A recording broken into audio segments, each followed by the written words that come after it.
নমস্কার বন্ধুগণ, আজ একটা ভিডিও নিয়ে এসেছি। সেটি হচ্ছে লেনোভো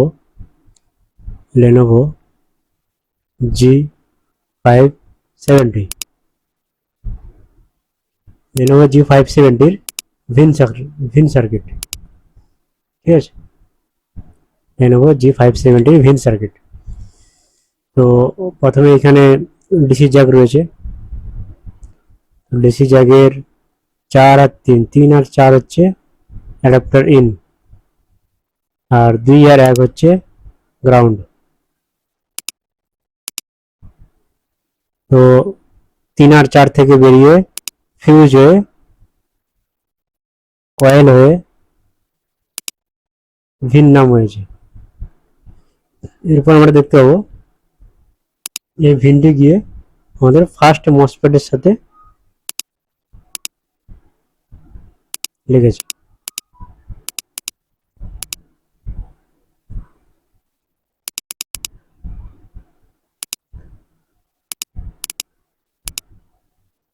এখানে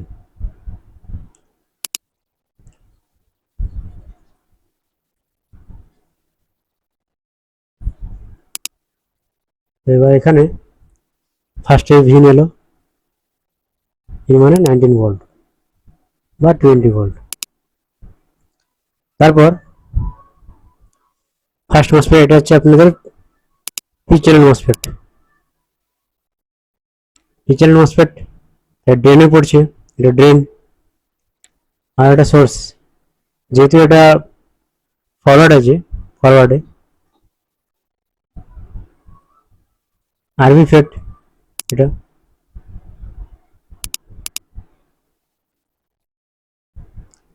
তো ভোল্টেজ এখান থেকে পাস করে যাবে, এখানে এসে আটকে যাবে। এটা পি চ্যানেল মসফেট, এখানে এসে আটকে যাবে। সোর্স পড়েছে এটা, এটা ড্রেন। তো এবার এই সোর্সটা ড্রেনে কিভাবে যাবে, তার জন্য গেট বাইসিং দরকার। তো গেট বাইসিংটি এখানে করেছি কিভাবে দেখুন।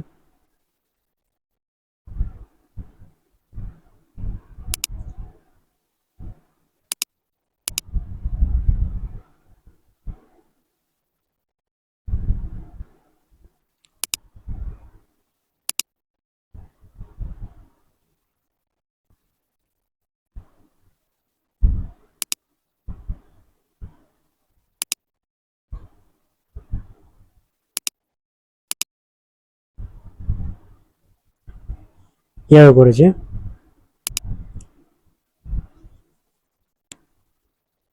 না,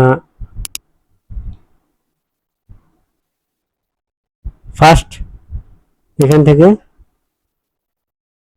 রেজিস্টার দিয়েছে 200K, তার নিচে আরেকটা রেজিস্টার দিয়েছে 150K, দিয়ে এখানে ভোল্টেজ ডিভাইডার বানিয়েছে। কিন্তু ভোল্টেজ ডিভাইডারের যে 2 নম্বর রেজিস্টার গ্রাউন্ড হয় একদিকে, এটি কিন্তু সেখানে গ্রাউন্ড করা নেই। তাহলে এটি কিভাবে হচ্ছে ভোল্টেজ ডিভাইডার, সেটা জানবো আমরা। চলুন দেখে নেওয়া যাক কিভাবে হচ্ছে। এই যে এইখানে একটি ছোট্ট মসফেট আছে, ঠিক আছে, এর গেটে আছে, এটা হচ্ছে এন চ্যানেল মসফেট।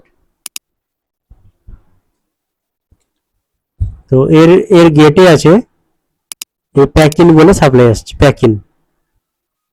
এই প্যাকিনটা কোত্থেকে আসছে এটা জানতে হবে আগে, প্যাকিন কোত্থেকে আসছে। এই প্যাকিন কোত্থেকে এসছে জানতে গেলে আমাদেরকে প্যাকিন সার্চ করতে হবে। তো আমরা যদি এখানে প্যাকিং সার্চ করি তাহলে কি হবে, এই নিচে চলে যাব,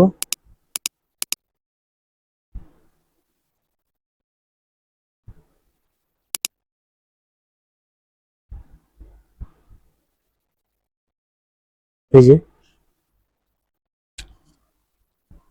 এইখানে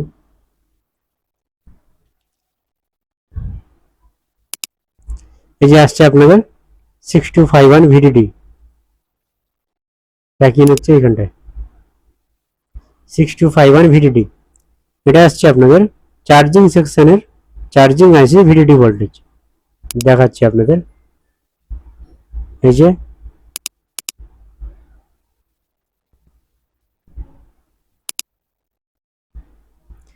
চার্জিং আইসি ভিডিডি ভোল্টেজ, চার্জিং আইসি যে ভিডিডি ভোল্টেজ এটা, এটা কত ভোল্ট হবে? এটা 5 ভোল্ট, 5.1 ভোল্ট, 2 ভোল্ট এরকম সামথিং হবে। এই ভোল্টেজটা এখানে আসছে 5 ভোল্ট, 5 ভোল্ট, দেন 5 ভোল্ট উপরে আসছে, এখানে আছে 10K, নিচে আছে 14K। তো এখানে এসে এই যে এন চ্যানেল আপনাদের, এটা হচ্ছে, এটা বলো transistor, right, NPN, NPN transistor. AC পিআরএন আছে এখানে, এসি পিআরএন, এসি পিআরএন মানে হচ্ছে চার্জিং আইসির একটা এসি পিআরএন, এটা একটা সিগন্যাল। এসি পিআরএন এটা হচ্ছে লো থাকবে, মানে হচ্ছে 0 ভোল্ট, তো 0 ভোল্ট থাকবে। আর এখানে থেকে 5 ভোল্ট, তাহলে কি থাকবে? 0 ভোল্ট মানে এটা থাকবে অফ, এটা থাকবে অফ, এই ফেটটা মানে এই ফেটটা থাকবে অফ, এনপিএনটা। তো তাহলে এখানে এই 10K আর 14.3K, এখানে দুটো ভোল্টেজ ডিভাইডার হয়ে যাবে, ভোল্টেজ ডিভাইডার হয়ে কি বানাচ্ছে? প্যাকিং প্লাস এখানে এসিএল, মোটামুটি 3.1 ভোল্ট সামথিং কিছু হবে, ঠিক আছে। এই 3.1 ভোল্ট আপনার যাচ্ছে কোথায়? এইখানে, এই 3.1 ভোল্ট যাচ্ছে এইখানে প্যাকিং, ঠিক আছে। এখানে যাচ্ছে আপনার 3.1 ভোল্ট, তাহলে এটা চেঞ্জ করে নিন, 3.1 ভোল্ট এখানে আসছে, যেহেতু এখানে আসছে, যেহেতু এটা এন চ্যানেল মসফেট আছে, তো গেটে যদি যখন হাই থাকবে তখন এটা অন হয়ে যাবে, অন হয়ে গেলে এখানে শর্ট হয়ে যাবে, সোর্স টু ড্রেন, তখন এটা গ্রাউন্ড হয়ে যাবে, তখন এই ভোল্টেজ ডিভাইডারটা এখানে প্রক্রিয়াটা সম্পূর্ণ হবে। তখন আপনাদের এই গেটে মোটামুটি 8.1 ভোল্ট টাইপের ভোল্ট হবে। সেই এখানে 3.3 ভোল্টটা, 3.1 ভোল্টটা এখানে আসবে। এই যে পিচের মসফেট আছে, এটাও অন হবে, এটা অন হয়ে এরও ড্রেন টু সোর্স কানেক্ট হয়ে যাবে, মতলব আপনাদের 0 ভোল্ট মানে লো চলে যাবে, গ্রাউন্ড উপরে চলে যাবে। তারপর উপরে গ্রাউন্ড চলে গেলে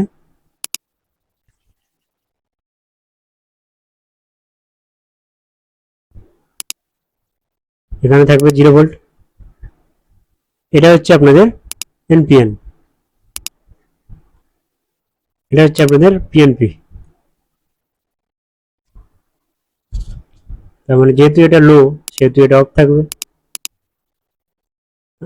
যেহেতু এটা লো, এটাও লো, এটাও লো, সেহেতু এটাও অফ থাকবে।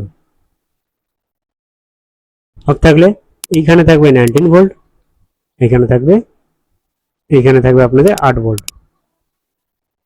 ঠিক আছে। এই ভোল্টেজটা গিয়ে গেটে যাবে, সুতরাং এই ভোল্টেজটা এর গেটেও যাবে, তাহলে কি হবে? এই ভোল্টেজটা এইবার থেকে এইবার পাস হবে 19 ভোল্ট বা 20 ভোল্ট, 20 ভোল্ট আসবে এখানে, 20 ভোল্ট এসে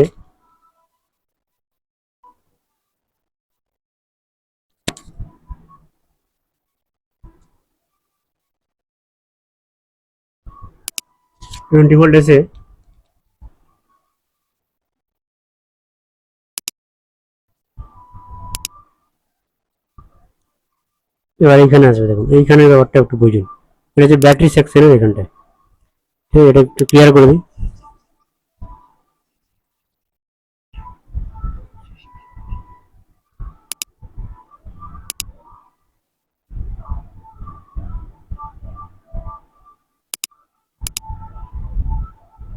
এটা সিলেক্ট করতে হবে, এখানে আছে এই যে মসফেটটা আছে, মানে ডিসচার্জিং মসফেট যাকে বলি আমরা, ঠিক আছে। এইখানে একটা বেশ মজার জিনিস আছে, দেখুন এটাতে B plus charging B plus এখানটা এসছে, প্লাস এই জায়গাটাতে এই 19 ভোল্টটা এখানে এলো, এখানটা 20 ভোল্ট এলো, এখানে এলো 20 ভোল্ট। 20 ভোল্ট এসে এখানে দাঁড়িয়ে থাকবে, এপারে যাবে না, রাইট, এপারে যাবে না। এই পারে থাকবে ব্যাটারি ভোল্টেজ 11 ভোল্টেজ কারিব কারিব, 11 ভোল্টেজ 11.5 ভোল্ট এরকম কারিব কারিব এখানে ব্যাটারি ভোল্টেজ থাকে। এই ব্যাটারি ভোল্টেজটা এইবারে তো আরামসে চলে আসতে পারবে, যখন ব্যাটারি কন্ডিশন আরামসে চলে আসবে। কিন্তু যখন অ্যাডাপ্টার থাকবে, যখন অ্যাডাপ্টার লাগানো থাকবে, তখন কি হবে, এই যে ভিন লেখা আছে এটা হচ্ছে 20 ভোল্ট, এই 20 ভোল্টেজটা এখান থেকে এসে এর গেটে থাকবে, তার মানে গেটে 20, এটাও 20, এটা হচ্ছে পিছনের মসফেট, সেহেতু এখানে থাকবে 20 ভোল্ট অ্যাডাপ্টার ভোল্টেজ,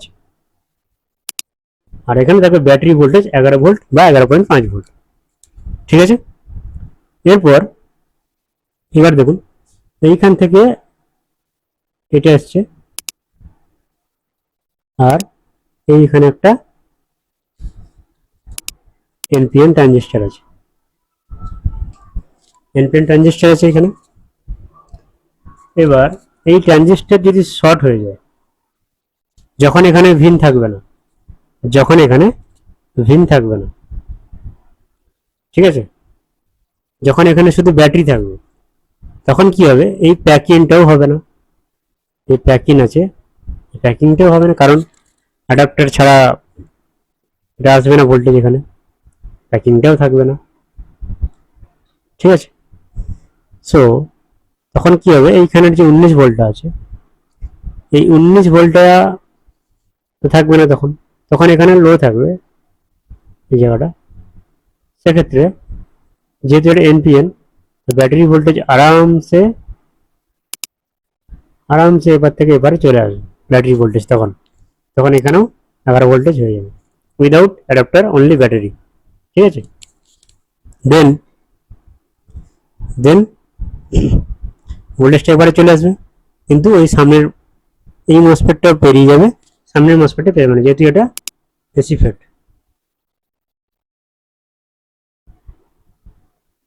এসি ফেট, সামনেটা ছিল আরবি ফেট। তো ঠিক আছে। এবার যেগুলো প্রবলেম হয় সেগুলো বলছি। প্রবলেম কি কি হয়, প্রবলেম এরকম হতে পারে, প্রবলেম এরকম হতে পারে, এই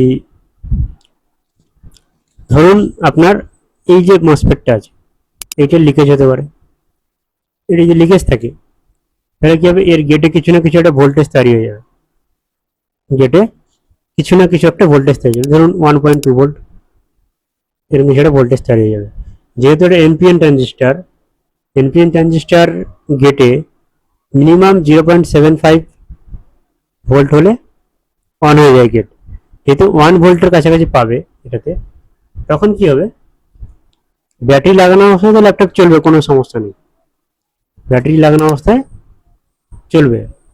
কিন্তু যখন অ্যাডাপ্টার লাগানো থাকবে, যদি এটা লিকেজ হয়ে যায়, তখন কি হবে, এটা অন হয়ে যাবে, এটা যখন অন হয়ে যাবে এটা গ্রাউন্ড হয়ে যাবে, তখন এখানে কি হবে, এই জায়গাটাতে ভোল্টেজ ডিভাইডার তৈরি হয়ে যাবে, এই দুটো রেজিস্টার মিলে 47 কে আর 10 কে মিলে ভোল্টেজ ডিভাইডার তৈরি হয়ে যাবে, দিয়ে গেটে কিছু একটা ভোল্টেজ তৈরি হয়ে যাবে। তখন কি হবে, যখন গেটে ভোল্টেজ তৈরি হয়ে যাবে, তখন এই ভোল্টেজটা, ব্যাটারি ভোল্টেজটা এপারে আসবে, অ্যাডাপ্টারের ভোল্টেজটা কিন্তু আর আসবে না এখানে, কারণ ব্যাটারি ভোল্টেজটা তখন এপারেই চলে যাবে। ঠিক আছে, চলে যাবে। আর তখন চার্জ হবে না, তখন ডিসিতে লোড লোড খুবই সামান্য উঠবে, মানে ডিসিতে লোডই নেবে না, ধরুন 0.003 এরকম কিছু একটা লোড নেবে। ঠিক আছে। তারপর এই একটা প্রবলেম গেল। এরপরে যদি প্রবলেম হয়, আরো কি আরো কি প্রবলেম হতে পারে,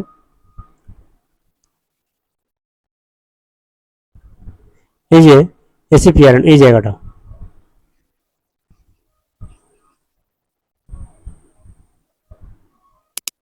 যদি ভিডিডি ভোল্টেজ না তৈরি হয়, যদি ভিডিডি ভোল্টেজ না তৈরি হয়, এটা যদি না থাকে, এই যে ভোল্টেজটা যদি রেডি না হয়, এখানে যদি 5 ভোল্ট না থাকে, তাহলে কি হবে, অ্যাডাপ্টার লাগানো অবস্থায় এখানে 0 ভোল্ট থাকবে, 5 ভোল্ট হবে না। এই প্যাকিংও হবে না এখানে। প্যাকিং যদি না হয়, প্যাকিং যদি না হয়, এক সেকেন্ড,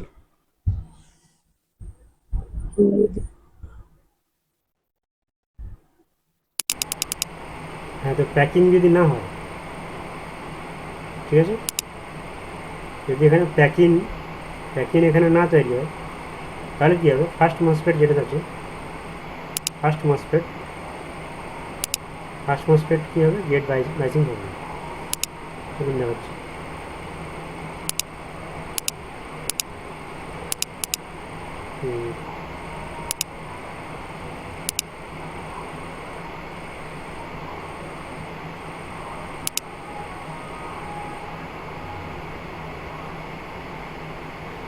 এটা পরিষ্কার।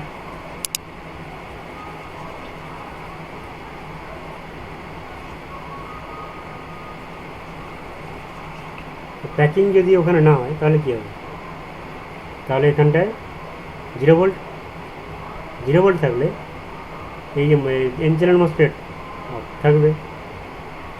অফ থাকা মানে এই রেজিস্টার গ্রাউন্ড হবে না। রেজিস্টার গ্রাউন্ড না হলে ভোল্টেজ ডিভাইডার হবে না। ভোল্টেজ ডিভাইডার না হলে কী হবে, এটা 20 ভোল্ট থাকবে এখানে, আর তখন এটা 0 ভোল্ট থাকবে, এটাও অফ থাকবে, এদিকে গেলে এটাও অফ থাকবে। এইখানে যে 20 ভোল্ট, সে ভোল্টেজটা এখানে চলে আসবে, এখানে 20 ভোল্ট চলে আসবে।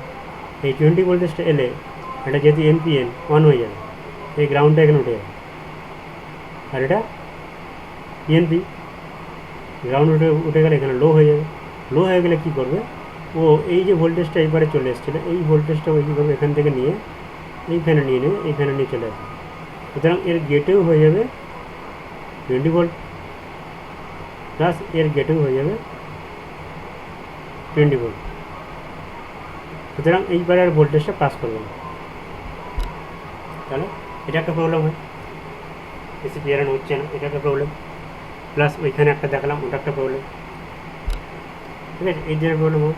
এবার যদি এসি পিয়ারান না হয়, তখন আপনাকে মানে ওই এসি ইন যেটা হচ্ছে, প্যাকিং যদি না হয়, তার জন্য কী কী দায়ী, তার জন্য দায়ী হচ্ছে ফার্স্ট তো এই পিকিউ যেটা আছে, এইটা ফার্স্ট হচ্ছে, এইটা ফার্স্ট তো এই জায়গাটা,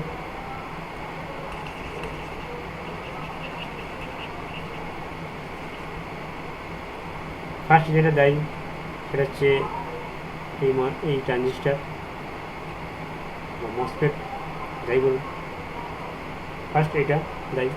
সেকেন্ড কে দায়ী, যদি এইখানে ভোল্টেজ আসে, কিন্তু এখানে ভোল্টেজ আসছে কিন্তু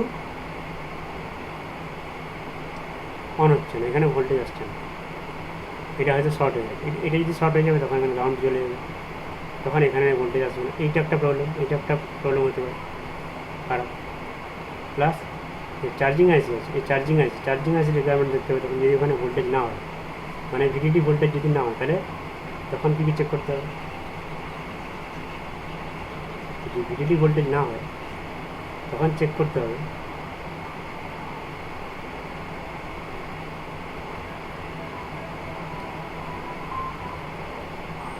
এই ডিসিএন, ফার্স্টে চেক করতে হবে ডিসিএন, এখানে কত আছে 20 ভোল্ট, ডিসিএন এলে 20 ভোল্ট,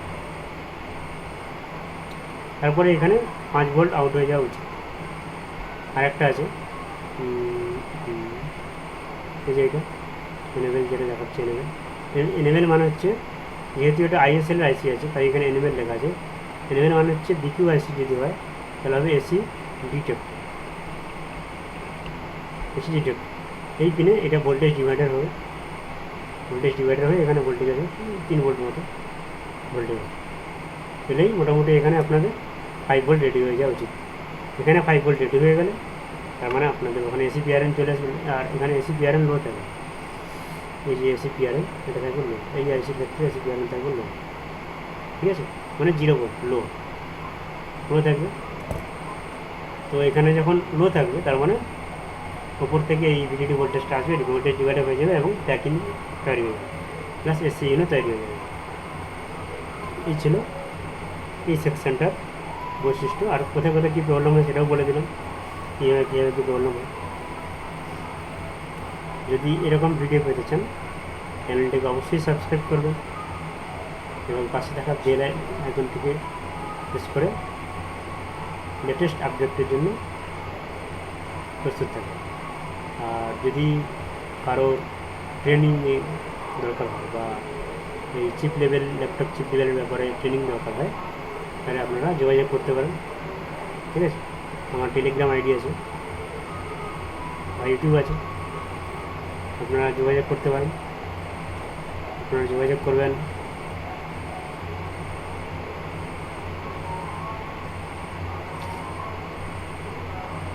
এই নম্বরে,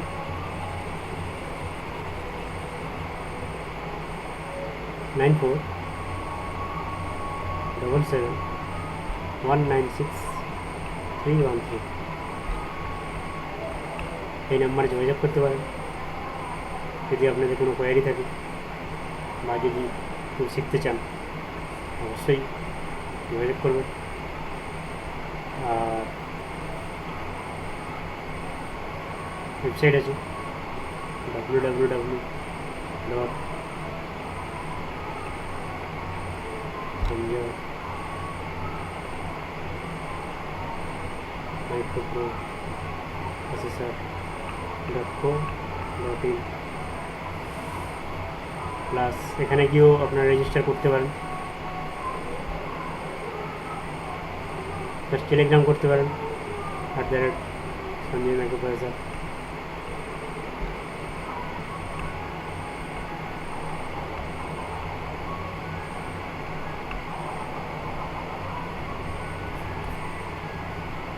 ধন্যবাদ, জয় হিন্দ।